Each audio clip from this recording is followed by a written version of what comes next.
Well, a few months back, I spent time in Great Britain because I wanted to see firsthand the strides radical Islamists have made in that country. As you'll see a bit later in this show, it's worse than I even imagined, and the British government is letting it happen, in some cases encouraging it. But not everyone's going down without a fight. While I was in London, I sat down with two members of the British House of Lords who are fighting back against the Islamization of their country. Check it out.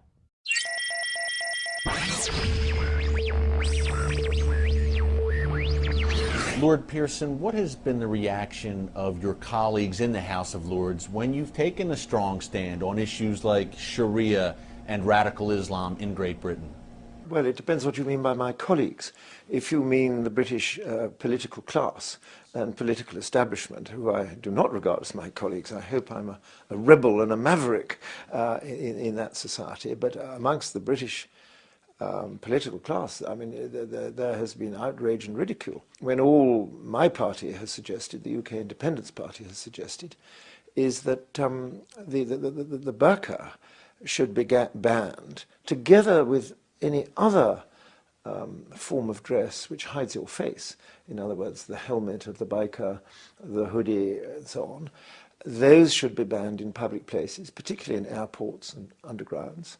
What is the point of having all these CCTV cameras, of which we have more, I gather, than China per capita? What is the point of having them if people can cover their faces and not be recognized? One of the bombers, don't forget, one of the bombers of the July the 7th bombing in London actually escaped in a burqa.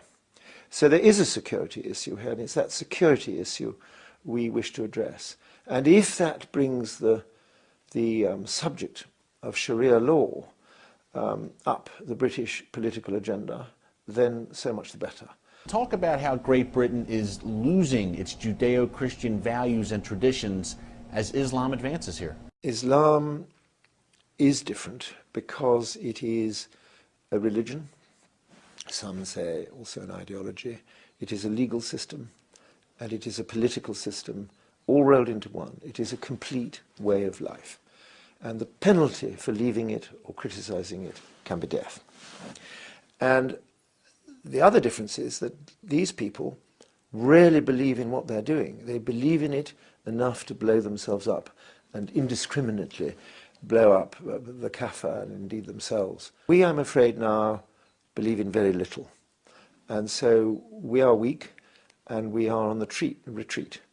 And we are retreating in our led by our political and religious establishment in pretty well every direction. I mean, when you've got the Archbishop of Canterbury saying that he really thinks we'll just have to accept Sharia law as running in some of our major cities because that will bring social cohesion. When you have the leader of the Church of England as misguided as that, then it's quite iconic. You've got quite a problem there. Well, it's not a dream, it's a reality in Britain. We already have Sharia law in this country. We already have Sharia courts.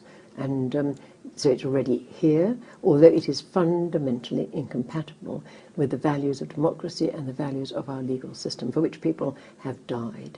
Incompatible in at least two ways. First of all, any form of Sharia denies equality before the law, as between men and women, as between Muslims and non-Muslims. Any form of Sharia does not give you freedom to choose and change religion, because anyone can become a Muslim.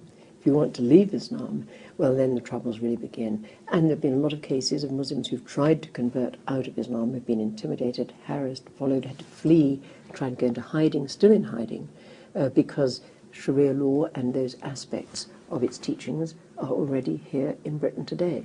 And some of our communities are becoming increasingly closed, and very hard for people in those communities actually to get access to the wider values and the wider way of life. And indeed, in one of our areas in Britain, some time back, one of our Home Secretary was actually, they tried to exclude him and said, this is our land. Now, Lord Malcolm Pearson, who you saw in that interview, recently retired from the British government. So that leaves Baroness Cox and, well, which British politician will step up, be bold, and speak truth to Islamic power? Because I can assure you that right now, Winston Churchill is turning in his grave.